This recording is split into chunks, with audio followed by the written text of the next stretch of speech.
ओम बिरला जी, सोनिया जी की टिप्पणी बिल्कुल सामयिक है, उचित है, संविधान के दायरे में है।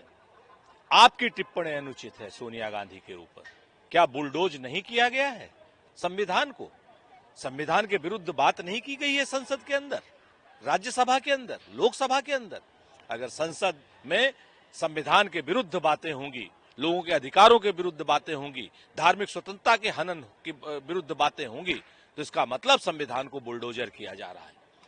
खाली बिल बुलडोजर के तरीके से नहीं, संविधान को बुलडोजर किया जा रहा है, हमारा ये मानना है।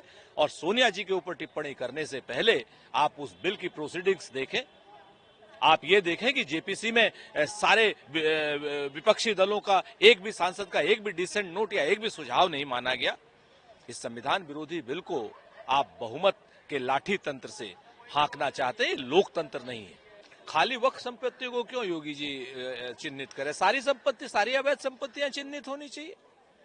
ये तो अच्छी बात है। अवैध संपत्तियां तो जहां जहां पर भी हो, जो भी हो, बेनामी संपत्तियां हो, चाहे अधिकारियों की, मंत्रियों की, संतरियों की हो, इसमें मुसलमान या हिंदू या सिख या ईसाई या क्रिश्चियन से कोई मतलब ही नहीं होना चाहिए।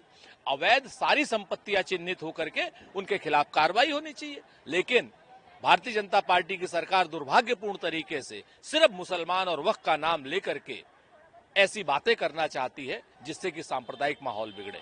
अवैध काम तो कोई भी हो, उसके खिलाफ कार्रवाई होनी चाहिए, लेकिन अवैध काम सिर्फ और सिर्फ एक वर्ग की आप बात करें, ये अनुचित है और ये संविधान के विरुद्ध है।